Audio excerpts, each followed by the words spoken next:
आप सभी को शिप्रिका का प्यार भरा नमस्ते और ब्लू स्टार पब्लिकेशंस को many many congratulations and thank you so much for this wonderful platform.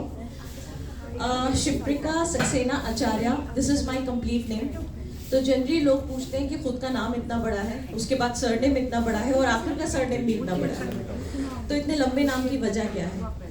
तो एक छोटा सा इंट्रो देती हूँ। हम 3 बहनें हैं, मैं सबसे बड़ी हूँ और हमारा कोई बायोलॉजिकल भाई नहीं है। तो मैं कुछ ऐसा कहती हूँ कि आचार्य सरनेम तो पति ने दिया है, तो उसे तो निश्चय ही जिंदगी भर निभाना है। आचार्य सरनेम तो पति ने दिया है, तो उसे तो निश्चय ही जिंदगी भर निभाना है, पर सक्सेना नाम की धरोहर को भी तो आगे लेके जाना है। Thank you sir. और आपकी कविता ने वाकई में मेरी आंखों में आंसू ला दिए। बहुत खूबसूरत। मैं वास्तविक घटनाओं पर लिखती हूँ। ये मेरा फोटो है। तो अभी रिसेंटली एक त्योहार गया है हमारा हिंदुओं का सबसे बड़ा, दिवाली। मैंने उसे पे कुछ पंक्तियाँ लिखी हैं और ये कविता मैंने तब लिखी थी जब मैं खुद इंडिया से बाहर थी। तो ये डेडिकेटेड है उन बच्चों को जो काम के सिलसिले में, पढ़ाई के सिलसिले में घर से बाहर जाते हैं और सालों दर सालों उन्हें घर आने का मौका नहीं मिलता है। तो उनके पेरेंट्स उनसे क्या कहना चाहते हैं, मैं प्रस्तुत करती हूँ। ये जगमगाहट जमाने को दिखाने के लिए एक छोटी कहानी है। ये जगमगाहट जमाने को दिखाने के लिए एक छोटी कहानी है। घर लौटाओ, ये दिवाली तुम बिन बिल्कुल वीरानी है। घर की चौखट पर इसीलिए हूँ कि तुम अंधेरा देख बाहर से ही न लौट जाओ और फिर से अगले साल आने का एक और झूठा वादा न कर पाओ। आज रसोई में लगकर सारा दिन बड़े चाव से वो सब पकवान बनाए जो तुम्हारे बचपन की निशानी है। घर लौटाओ कि ये दिवाली तुम में बिल्कुल वीरानी है।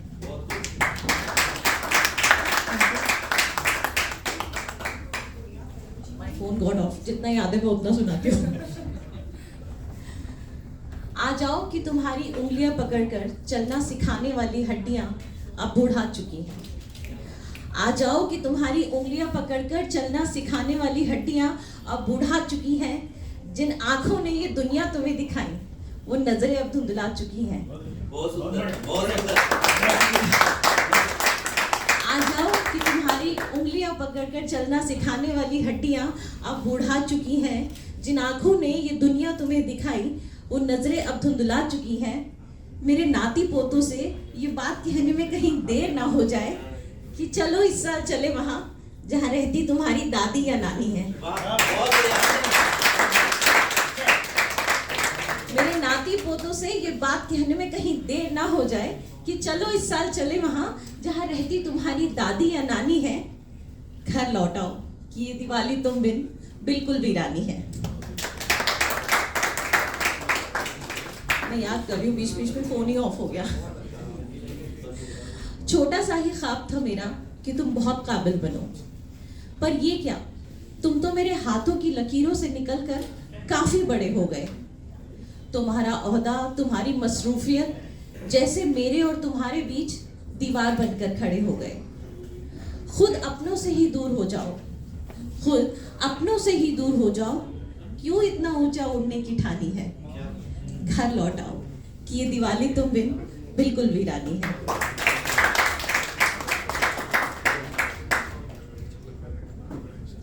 गाजर के हलवे में भी अब तुम बिन कहाँ वो स्वाद रहा है। गाजर के हलवे में भी अब तुम बिन कहाँ वो स्वाद रहा है। जो पतझड़ में भी खिला रहता था, वो शजर हर सावन में बर्बाद रहा है। शजर मतलब पेड़। गाजर के हलवे में भी अब तुम बिन कहाँ वो स्वाद रहा है। जो पतझड़ में भी खिला रहता था, वो शजर हर सावन में बर्बाद रहा है। सुनो कुछ वक्त तो ठहरो मेरे पास, सुनो कुछ वक्त तो ठहरो मेरे पास। यही समझ लो तुम्हारे वक्त पे हक जताना मेरी ढलती उम्र की नादानी है। सुनो, थैंक यू। कुछ वक्त तो ठहरो मेरे पास, यही समझ लो कि तुम्हारे वक्त पे हक जताना मेरी ढलती उम्र की नादानी है। घर लौटाओ कि ये दिवाली तुम बिन बिल्कुल वीरानी है। आखिर की 2 लाइनें कह के इजाजत चाहूंगी।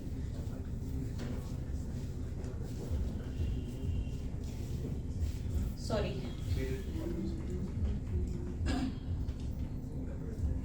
अच्छा सुनो, आखिर में एक बात कहती हूँ। अमृत तो नहीं पिया है मैंने, अमर तो नहीं हूं मैं। अमृत तो नहीं पिया है मैंने, अमर तो नहीं हूं मैं। कहाँ तुमको पकड़कर बैठने वाली मेरी जिंदगानी है। अमृत तो नहीं पिया है मैंने, अमर तो नहीं हूं मैं। कहाँ तुमको हमेशा के लिए पकड़कर बैठने वाली मेरी जिंदगानी है।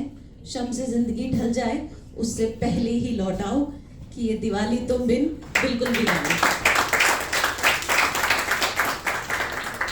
Thank you so much. और जैसे कि सिग्नेटरी लाइंस होती है मेरी, ऐसी साइन ऑफ लाइंस भी कह के मैं माइक महोदया को पकड़ाऊंगी कि मैं बहुत अजीम शायरा तो नहीं, बस कुछ वाकयात लिखती हूँ।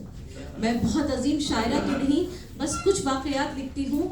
कुछ अनदेखे कुछ अनसुने से जज्बात लिखती हूँ, और जो वक्त के थपेड़ों से कहीं सहम गए हैं, सत्य घटनाओं पर आधारित मैं वो हालात लिखती हूँ। Thank you.